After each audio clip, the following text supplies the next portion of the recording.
तो भाई जयप्रकाश जी, आज भगवान भोलेनाथ की महाशिवरात्रि है, जिसको आज हमारा पूरा हिंदुस्तान भगवान भोलेनाथ की महाशिवरात्रि का पर्व मना रहा है।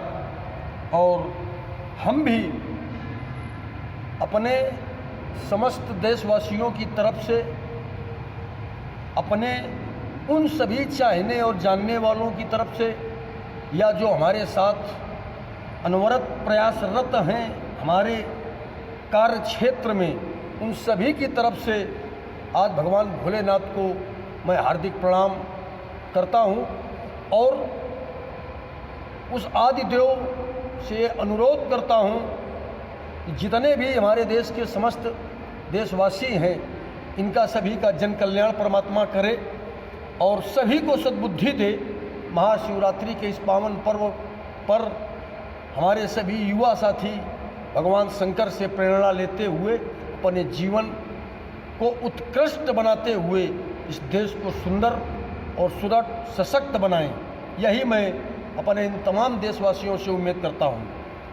रही बात, आज जो पूरा देश भगवान शंकर के पर्व को उत्सव में मना रहा है, लेकिन मेरी अपनी एक पर्सनल विचारधारा ये है कि भगवान शंकर के जीवन की तमाम ऐसी घटनाएं हैं जिससे हमें हर पल सीखना और समझना चाहिए। जैसे कि एक घटना मुझे याद आ रही है भगवान शंकर के जीवन काल की, जब हमारे इस मृत्युलोक में देवता और दैत्यों में युद्ध हुआ तो एक निर्णायक स्थिति ये पहुंची कि हम दोनों लोग अपनी अपनी ताकत का आकलन समुद्र मंथन में करें।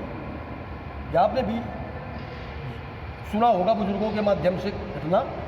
तो जब ये एक रणनीति तय हुई कि समुद्र मंथन किया जाए और दोनों लोग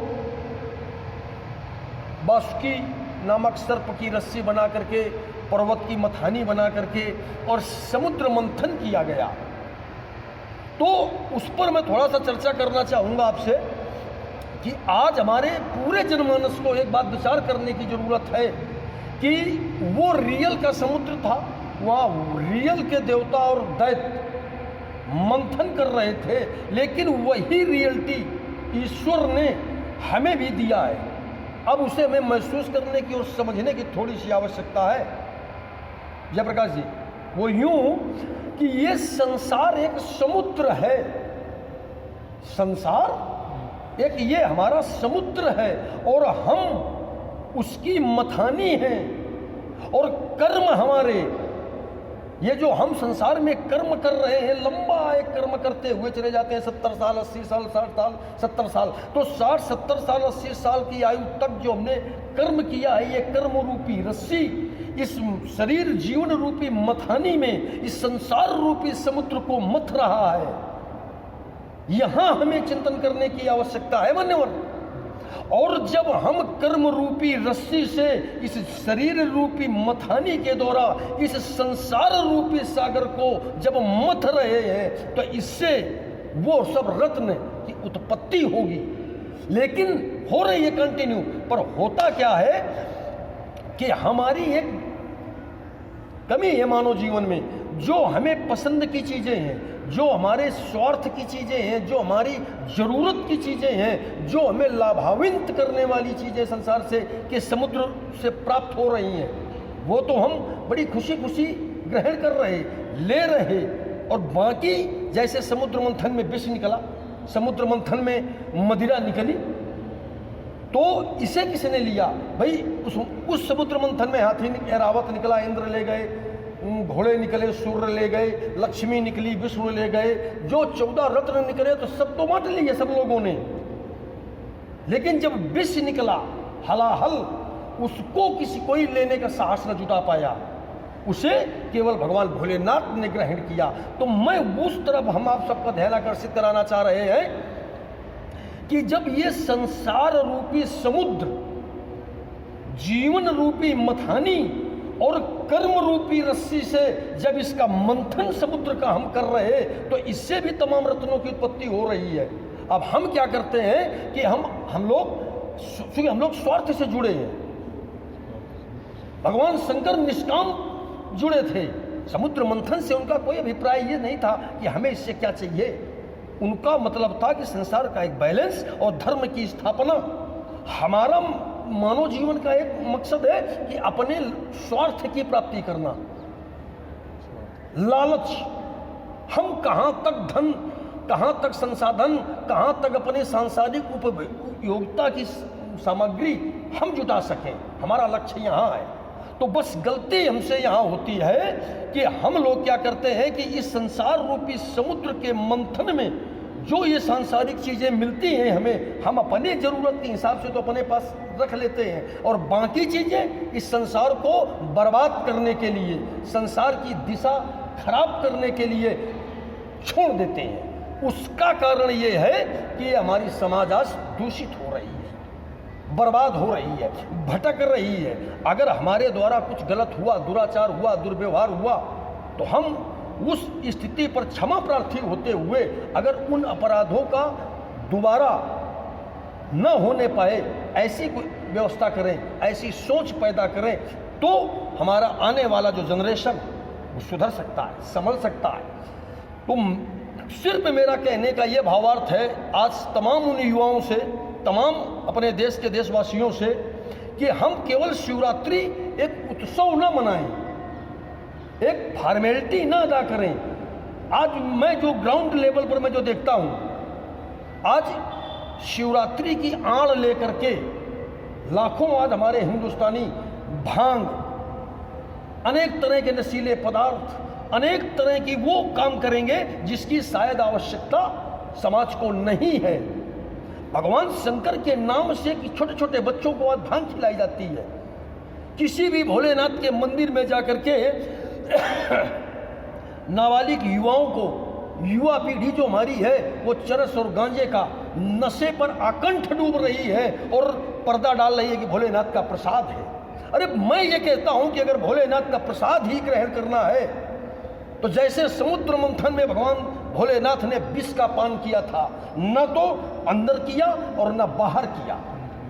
तो आप अगर इस देश के युवा हैं, इस देश के कर्णधार हैं, इस देश के भावी भविष्य हैं, तो आपकी भी उतनी ही जिम्मेदारी हमारी सबकी बनती है कि इस समुद्र, इस संसार रूपी सागर के इस शरीर रूपी मथानी से और कर्म रूपी रस्सी के द्वारा घर्षण क्रिया से जो रत्नों की उत्पत्ति हो रही है, वो गलत और बेविचारिता और नशा, जितना सब कुछ ये हमारी समाज को दुष्प्रभावित करता है, ये किसी देवता और किसी ईश्वर के नाम का आवरण डाल करके इसका हम मिसयूज न करें और आने वाली जनरेशन को प्रेरित न करें। अगर हम कुछ कर सकते हैं तो भगवान शंकर के नाम से देश का सशक्त करें, समाज का कल्याण करें और विष बमन न करें।